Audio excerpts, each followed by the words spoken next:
Good morning, everyone, and welcome to the wild, weird, and wacky world of the Word. Yep, this is what we do on Saturdays. We take a look at Scripture and some of the stranger things that are in there, and it's not that they're bad. It's just like they're kind of hard to understand. One of those things is the book of Baruch, and you're going, Baruch? I never heard of that book. Uh-huh. That's because it's part of what's called the Apocrypha, the hidden books of the Bible. They are books of the Bible that are included in the Roman Catholic and the Orthodox traditions, but not in the Protestants, except for as like in a little addition in some Bibles, but not all. Also, the Hebrew scriptures themselves, the official ones that were codified in after 90 AD, they're not in there either. But they do appear in what's called the Septuagint, which is the Greek translation of the Hebrew scriptures that was made back in the 2nd century BCE era, that time frame. And the reason we have it today, that we often make reference to them, is that along came this guy, he was a Christian named Jerome, who translated the Greek Septuagint into Latin. And when he did, he included these so-called hidden books of the scriptures in that translations.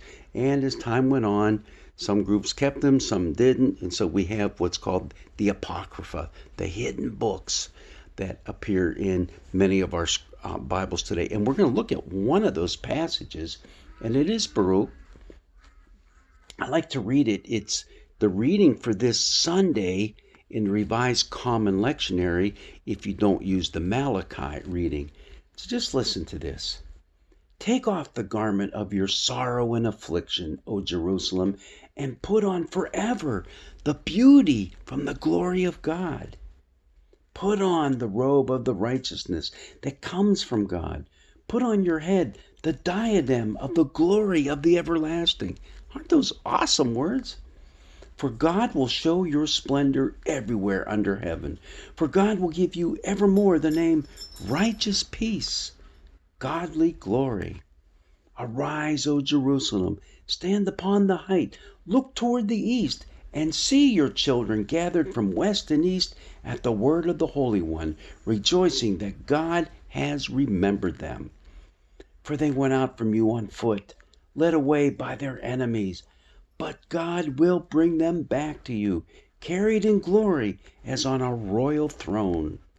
For God has ordered that every high mountain and the everlasting hills be made low, and the valleys filled up to make level ground, so that Israel may walk safely in the glory of God. The woods and every fragrant tree have shaded Israel at God's command, for God will lead Israel with joy in the light of his glory, with the mercy and righteousness that comes from him. Now, where is this book Baruch? Where does it come from? And who is Baruch? Baruch was the scribe for Jeremiah. If you go back, the whole setting of the book of Baruch is from the 6th century BCE, although it was probably written closer to the late 1st, 2nd century, because what we see in it is a lot of references to other Old Testament writings that he has kind of combined. And these Older Testament writings talk about the destruction of Jerusalem by the Babylonian Empire, the carrying off of the people into exile, and the promises of God that he will bring them back. And Baruch does that in an awesome fashion. And we see these same themes, a lot of them found in the book of Isaiah, that he reworks and doesn't reinterpret, but puts them all together into a word of hope for people who are in desperate straits. They're in a desperate situation. They are a broken people. They're lost. And now this word of hope comes through from God. It's a wonderful book to read. Read the whole thing. It's not all that long, but it does show us. How do you like that? There's one of my biblical scholars there helping me out with all this stuff. It does show us that God was active in the people's lives, even up there into the second century. Because what are second century BCE?